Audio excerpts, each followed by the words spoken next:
നടൻ എന്നതിലുപരി ഒരു സിനിമാ താരത്തിൻ്റെ അച്ഛൻ കൂടിയാണ്. അർജുൻ്റെ സിനിമകളെ നോക്കി കാണാറുണ്ടോ? സെലക്ട് ചെയ്യുന്ന സ്ക്രിപ്റ്റിന് അതിനെ വിമർശിക്കാറുണ്ടോ? അഭിപ്രായങ്ങൾ പറയാറുണ്ടോ?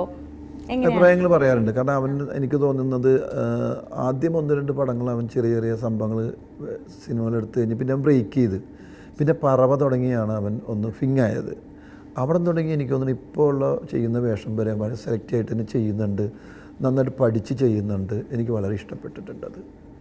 ഒരു താരത്തിൻ്റെ മകൻ സിനിമയിലേക്ക് വരുമ്പം സ്വാഭാവികമായും പ്രേക്ഷകർക്ക് ഒരുപാട് പ്രതീക്ഷകളും ഉണ്ടാകും. ആ ഒരു പ്രഷർ അശോകേട്ടനുണ്ടായിരുന്നോ?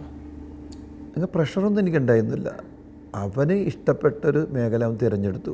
അവൻ അതിനുവേണ്ടി ഹാർഡ് വർക്ക് ചെയ്യുന്നുണ്ട്. അവനോട് ഞാൻ പറഞ്ഞിരിക്കുന്നത്, ഏത് സംഭവമാണെങ്കിലും ഏത് ക്യാരക്ടറാണെങ്കിലും ഇത് ആദ്യം ചിന്തിക്കേണ്ടത് നമ്മൾ ഏറ്റെടുക്കുന്ന ജോലി പൂർത്തീകരിച്ചു കൊടുക്കണം. ഒരു സിനിമയിൽ നീ കാരണം നിന്ന് പോരുത്, നിൻ്റെ പ്രവൃത്തി കാരണം അല്ലെങ്കിൽ നിന്നിൽ നിന്ന് ഉണ്ടാകുന്ന പ്രശ്നങ്ങളോട് നിന്ന് പോരുത്. അത് ഇന്നുവരെ അവൻ സൂക്ഷിച്ചിട്ടുണ്ട്. കാരണം അവൻ്റെ കുറ്റം കൊണ്ട് ഒരു സിനിമയെ അവൻ അഭിനയിച്ച് നിന്നിട്ടില്ല. കാരണം അല്ലാതുള്ള അവരിപ്പോൾ 50 ദിവസം ചോദിച്ചാൽ 10 ദിവസം ചോദിച്ചാൽ 10 ദിവസം റെഡിയായിരിക്കും. അതിൻ്റെ ഇടയ്ക്ക് വേറെ സിനിമാക്കാർ വന്നിട്ട് ഡേറ്റ് മാറിക്കഴിഞ്ഞാൽ അത് അവരുടെ പ്രശ്നങ്ങളാണ്. അത് അവർ സംസാരിച്ചോളും. നീ നിൻ്റെ കാര്യം കൃത്യമായിട്ട് ചെയ്തു കൊടുക്കുക. ഏറ്റെടുക്കുന്ന സിനിമകളെല്ലാം കൃത്യമായിട്ട് ചെയ്തു കൊടുക്കണം. സമയത്ത് ചെന്ന് വർക്ക് ചെയ്ത് കൊടുക്കണം. ഇതേ ഞാൻ അവനോട് പറഞ്ഞിട്ടുള്ളൂ, വേറെ ഒന്നും ഞാൻ പറഞ്ഞിട്ടില്ല. അപ്പോൾ ഈ സിനിമയുടെ കയ്പും മധുരവും ഒരുപോലെ അനുഭവിച്ചിട്ടുള്ള ഒരു നടനാണ് താങ്കൾ. സ്വാഭാവികമായും ഇത്രയും വർഷത്തെ ഒരു എക്സ്പീരിയൻസും ഉണ്ട്.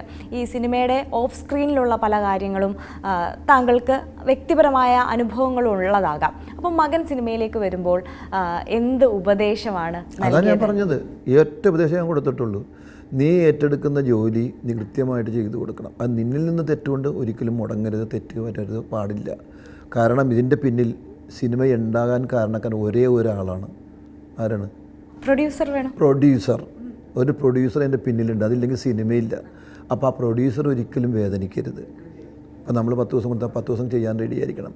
ഇനി എന്തെങ്കിലും കാരണവശാൽ നീണ്ടുപോയാൽ അത് നീ എങ്ങനെയെങ്കിലും മറ്റ് പടത്തിൻ്റെ സെറ്റ് ചെയ്യുന്ന അവർ തമ്മിൽ സംസാരിച്ച് നിങ്ങൾ റെഡിയാക്കി കൊടുക്കണം, കൊടുത്തേ പറ്റൂ. അങ്ങനെയൊക്കെ നമ്മൾ ഒരുപാട് സിനിമകൾ ചെയ്തിട്ടുണ്ട്. ആ എക്സ്പീരിയൻസ്, എൻ്റെ എക്സ്പീരിയൻസൊക്കെ എൻ്റെ അനുഭവങ്ങളൊക്കെ ഞാൻ അവനോട് പറഞ്ഞിട്ടുണ്ട്. അതുകൊണ്ട് തന്നെ അവൻ ഒരിക്കലും ഒരു സ്ഥലത്തും അവനിൽ നിന്നൊരു പ്രശ്നം ഉണ്ടാക്കിയിട്ടില്ല, അവനായിട്ടൊരു പ്രശ്നം ഇതുവരെ ഉണ്ടാക്കിയിട്ടില്ല എന്നുള്ളതാണ് എൻ്റെ അറിവ്. അച്ഛൻ മകൻ കോംബോ ചെയ്തിട്ടുണ്ട്, ഞങ്ങൾ ചെറിയ ചെറിയ പടങ്ങൾ ചെയ്തിട്ടുണ്ട്. ഇനിയിപ്പോൾ ഞാനും മോനും കൂടിയിട്ട് ഒരു സിനിമ ചെയ്യാൻ ആഗ്രഹിക്കുന്നുണ്ട്. പല കഥകളും നോക്കി ഞങ്ങൾ, അത് ഇത്തിരി ഹ്യൂമർ ടച്ചുള്ളൊരു സിനിമയാണെങ്കിൽ തീർച്ചയായിട്ടും ഞങ്ങൾ കമ്മിറ്റ് ചെയ്യും. അർജുൻ ഹ്യൂമർ ടച്ചുള്ള കഥാപാത്രങ്ങളൊക്കെ ഇപ്പോൾ ചെയ്യുന്നുണ്ടല്ലോ.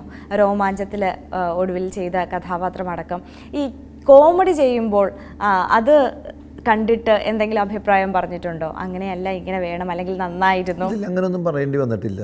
കാരണം എനിക്ക് അവൻ ചെയ്ത എല്ലാ സിനിമകളും വളരെ ഇഷ്ടപ്പെട്ടു. അപ്പോൾ അവൻ ചെയ്യാൻ കാരണം എന്ന് പറഞ്ഞാൽ അവൻ ശരിക്കും സ്റ്റഡി ചെയ്യണുണ്ട്. എന്ന് വെച്ച് ഭയങ്കരമായിട്ടൊന്നും ഒരുപാട് കടമ്പകൾ ഇനിയും കടക്കാനും, കടമ്പ മീൻ ഞാൻ പറയുന്നത് സിനിമയിൽ അഭിനയത്തിൽ ഒരുപാട് പഠിക്കാനുണ്ട് അവന് ഇനിയും. അപ്പം ഞാൻ പോലും പഠിച്ചിട്ടില്ല. ഒരിക്കൽ മമ്മൂക്കയും ലാലേട്ടനും എന്നോട് പറഞ്ഞിട്ടില്ല, നമ്മൾ എത്ര നന്നായി അഭിനയിച്ചാലും ഏത് ക്യാരക്ടർ നമ്മൾ അഭിനയിച്ചാലും നമ്മൾ സിനിമ അത് തിയേറ്ററിൽ വന്ന് കാണുമ്പോഴേക്കും അവിടെ കുറച്ചുകൂടി നന്നാക്കായിരുന്നു. അത് വേൾഡ് തിയറിയാണത്, വേൾഡ് നടന്മാർ വരെ പറഞ്ഞിട്ടുള്ളതാണ്. നമ്മൾ പൂർണ്ണമായിട്ട് അഭിനയിക്കാൻ നമുക്ക് ആർക്കും പറ്റില്ല. അവിടെ സിനിമ കാണുമ്പോഴാണ് നമ്മളെ വിലയിരുത്തുന്നത്, അവിടെ കുറച്ചുകൂടി നന്നാക്കായിരുന്നു. അപ്പോൾ അതുണ്ടാവും, അത് നോക്കണ്ട, മാക്സിമം നമ്മൾ നന്നാക്കാൻ നോക്കുക. അതവൻ ചെയ്തു വരുന്നുണ്ട്, അവൻ ആയി വരുന്നുണ്ടെന്നുള്ള എൻ്റെ